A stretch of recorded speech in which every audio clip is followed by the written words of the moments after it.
네, 안녕하세요. 여러분들의 구독과 좋아요로 이 채널이 유지되고 있습니다. 네, 영상 속도는 1.5배를 추천드리는 바이고요. 항상 구독자님, 멤버십 회원님들에게 감사하다라고 말씀을 드리면서 이번 내용은 NFT 관련과 P2E 그리고 ETF 등등 여러 가지 이번 주에 나왔던 이슈와 한번 정리하고 그 다음에 앞으로 나올 수 있을 만한 이슈 한번 더 정리하는 수순으로 내용을 또 만들어 보았고요.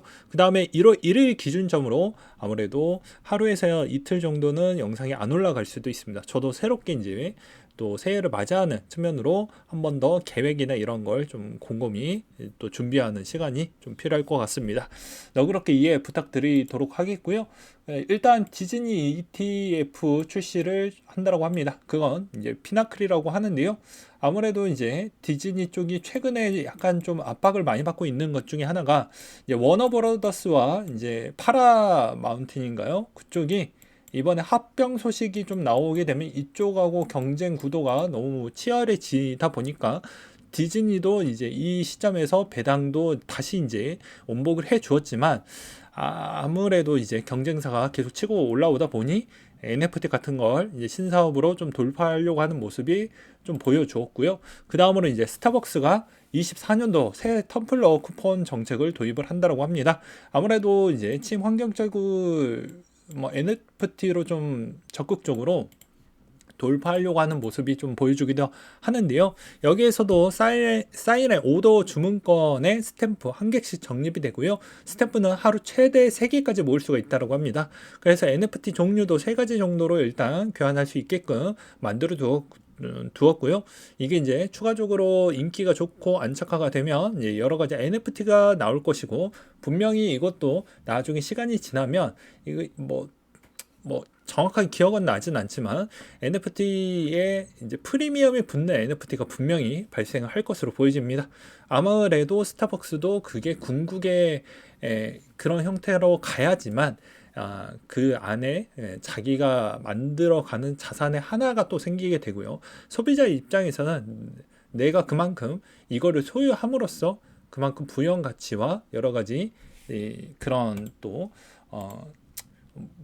뭐라고 해야 될까요? 그 소유의 그런 희열감이 좀 같이 나오겠죠. 그 다음으로 또 보게 된다고 하면 이번에 ETF 내용을 좀 정리를 하는 차원은 홍콩의 증권선물위원회와 통화청에서 이번에 ETF 현물화할 수 있는 부분에 문을 좀 개척을 했다고 합니다.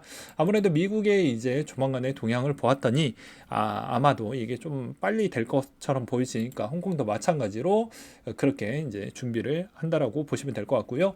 그 다음에 블랙록의 ETF 신청서에 3분의 1 시드 자금 투입 예상이 보여진다라는 블룸버그 내용이 또 나와준 게 있었는데요. 그 날짜가 1월 3일 기준점으로 $10,000 정도, 그러니까 대략 한 130억 원 정도를 투입을 하겠다라고 나와져 있는데, 그러니까 초반에는 인기가 그렇게 많이 있지 않습니다. 여러분들이 이제 ETF를 볼 때는 1분기 정도, 그러니까 3개월 정도 추이를 보았을 때 이 자금이 어느 정도까지 들어올 수 있냐를 좀 볼 필요성은 있고요.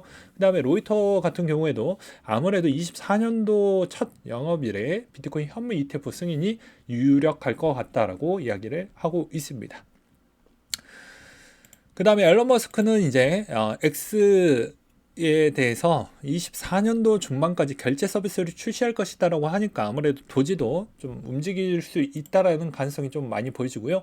도지 이야기가 나왔기 때문에 아무래도 이제 또 하나 준비를 했습니다. 리플과 도지 또 이제 크립토 베이직에 따르면 에이다 커뮤니티에서 오래된 네임들을 가지신 크리스 오가 이런 이야기를 좀 했다라고 합니다. 아무래도 리플 여기에서 시총 더 뒤떨어지고 도지가 좀 더 올라가지 않겠냐라는 또 약간 불편한 또 리플 투자자들에게 불편한 언급을 좀 했다라고 할 수가 있는데요. 보게 되면 이제 시간이 지나면 또 알 수가 있겠죠. 그 다음으로 P2E 이야기 좀 해보려고 합니다. 이것도 커뮤니티에서 좀 빠르게 제가 이거 퍼다 날랐는데요. 대부분 이게 왜 좀 큰 규모에 있는 이슈라고 볼 수가 있는 것 중에 하나가 최근에 크래프톤이 갑자기 하락이 커졌고요. 위메이드도 마찬가지로 하락폭이 생각보다 좀 많이 나왔습니다. 이게 왜 이런 형태가 나왔던 배경을 보게 되면 전체적으로 이게 게임에 있는 측면에서 가장 규모가 큰 중국 측면에서 별로 좋은 소식이 안 나왔다라고 볼 수가 있거든요. 그래서 덩달아 가장 큰 배그가 주 타켓이었고, 그 다음에 뭐 나머지 P2E 게임들도 어차피 게임 유저 수가 가장 많은 중국 쪽을 안 잡고 갈 수는 없기 때문에 이번 영향이 한동안 좀 더 이어질 가능성이 매우 높습니다. 왜 그러냐면, 자, 충전, 연속 충전, 이벤트 통한 장려책 시행할 수 없다. 그리고 또 매매하거나 경매하는 거래 행위, 아이템 거래 안 된다. 충전 한도를 설정하고 서비스 제공 시 비이성적인 소비 행위 자제한다고 표기할 것이라고 했습니다. 그러니 강력한 정책이라고 볼 수가 있겠죠. 한동안 P2E 쪽이 잠깐 눌려도 이상하지 않는 정도라고 볼 수가 있겠고요. 최근에 이제 P2E 쪽의 동향을 본다라고 하면, 물론 아직까지는 뭐 코인 쪽까지는 연관성은 좀 그렇게 크게 보이지는 않는데, 이제 주식 쪽에 민감했던 그래도 P2E의 거의 대장격인 위믹스 부분이 좀 약세를 보였고, 그 다음에 위메이드 주식도 좀 약세를 보여주었기 때문에 아마도 비슷하게 좀 안 좋아질 확률은 매우 열려져 있지 않을까라고 보고 있습니다. 24시간 정도를 보게 되면 그래도 그렇게 과거 대비보다는 P2E 게임들이 그렇게 썩 좋은 성적표를 보여주고 있지는 않기 때문이죠. 그래서 이 내용도 이번에 좀 짚고 넘어가는 측면입니다. 이게 생각보다 뭐 별거 아니다라고 보기에는 좀 어렵습니다. 참고로 좀 규모가 좀 있는 내용이라고 볼 수가 있겠고요. 그 다음에 팍서스 내용 한번 짚고 넘어가도록 하겠습니다. 이번에 솔라나가 팍서스 부분하고 이렇게 콩닥콩닥해서 USDP를 발행할 수 있는 승인을 받아냈다고 해서 아무래도 솔라나가 한 번 더 상승 여력을 보여주고 있는 실정인데요. 아마도 이제 대체제 부분에서 이제 팍서스 쪽은 이제 솔라나랑 손잡고 가려고 하는 모습을 좀 볼 수가 있었다. 과거에 이제 그 다음 주 주중 시간이 좀 된다고 하면 팍서스 관련과 BUSD 이야기를 좀 해보려고 합니다. 그 다음에 이제 솔라나 불장에서 솔라나 계열 민 코인들이 요즘 좀 잘 올라가고 있는 실정도 보여주기도 하고 있고요. 그 다음에 최근에 또 한 번 더 이야기를 하게 되면 NFT 쪽도 동향을 보게 되면,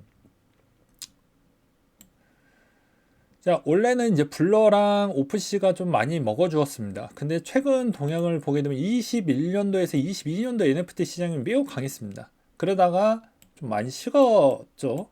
그래서 만약에 이게 NFT 시대가 다시 오려고 한다고 하면 이제 썸네일 내용을 좀 보여드려야 되니까 블러나 오픈시가 이제 주도를 하고 있는데, 최근에 블러가 좀 좋아요. 예, 좋습니다.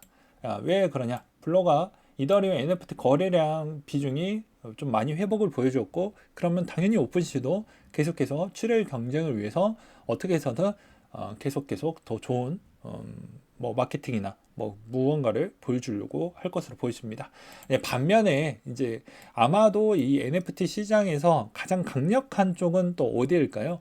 이제 비트코인 NFT 쪽도 분명히 있습니다. 근데 아직까지는 블러나 오픈시 쪽이 이더 기반으로만 거래를 하고 있기 때문에 아무래도 이게 조만간에 좀 확장을 한다라고 하면 다시 이 트래픽 비중도 상당히 많이 올라오겠죠. 그러면 당연히 이제 물론 밈 코인 NFT 애들도 많이 치고 올라올 것인데, 그게 누가 주도할 거냐. 그리고 또 여기에서도 여러분들이 아셔야 되는 게 솔라나 NFT 마켓플레이스가 요즘 강하죠. 그거는 이제 여기에서도 비트코인 오디널스를 지원하기 때문에 그런 측면도 없지 않아 있다고 보시면 될 것 같습니다. 아무튼 블러와 오픈시가 이제 어떤 결정을 할지 앞으로 2024년도 때 이것도 좀 볼 필요성은 있을 것 같기도 합니다. 그래서 아마도 얘네들이 그냥 변화 없이 그냥 이대로 이더만 밀고 갈 것인지, 아니면 우리 그냥 이쪽도 밀고 저쪽도 밀고 갈 것인지에 따라서 NFT 시장은 더 커질 수도 있고 약간 좀 민그적거릴 수도 있고, 그런 측면은 없지 않아 있다. 물론 이제 분리해서 본다라고 하면 지금도 약간씩 회복을 많이 보여주고 있는 실정이긴 합니다. 근데 토탈적인 측면으로 본다고 하면 약간 좀 아쉽다 라는 이야기를 드리는 것이죠. 그래서 이런 측면도 좀 보셔라 라는 차원으로 또 준비를 했고요. 그 다음으로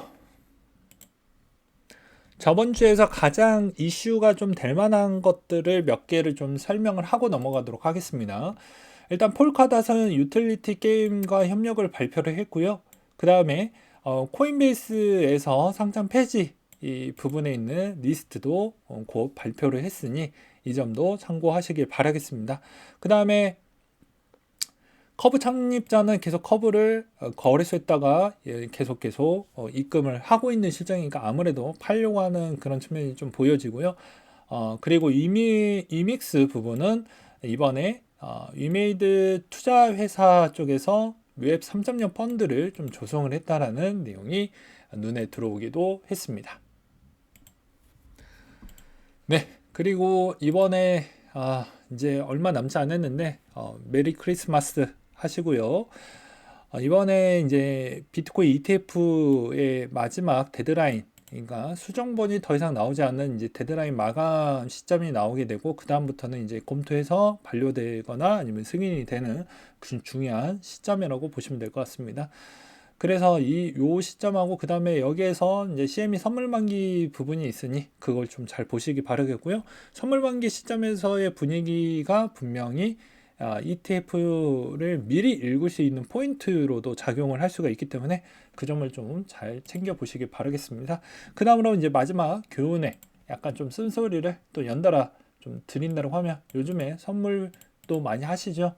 내 시드가 너무 적기 때문에 선물도 많이 사용하시는 분들이 많이 계시는데 여기서도 자 서울의 관악구 차트 코인 차트가 가득하다 세상을 떠나신 분입니다. 참고로 네 그래서 여러분들 이게 집구사에서 요 퀄리티 하는 게 그렇게 어렵진 않아요. 근데 한순간에 기한을 정해놓고 시드도 정해놓고 그 기간 안에 못 올라오면 내 마음에 내 성적표가 요 정도밖에 못 올라오는 것인지 자기의 객관화와 자기 부분을 겸허히 받아들일 수도 있어야 됩니다. 왜냐하면 이걸 뭐 정확하게 비유하기에는 좀 어렵긴 하지만 내가 수능을 뭐 재수, 삼수, 사수, 오수 한다라고 해서 그게 계속 한다라고 해서 성적표가 좀 더 올라갈 수도 있고 내려갈 수도 있지 않습니까? 그게 난이도에 따라서 그리고 그때 분위기에 따라서 또 달라지는 게 성적표이기 때문입니다. 물론 능력치가 너무 좋거나 재능이 너무 좋으면 그런 거 상관없이 계속 상위 1% 안에 들어올 수가 있겠죠. 그래서 차트는 취미로 할 거냐 직업으로 할 거냐에 따라서 여기서 또 갈림길이 나오고요. 그 다음에 여기서도 재능이 있으면 단기간에 빨리 치고 나갑니다.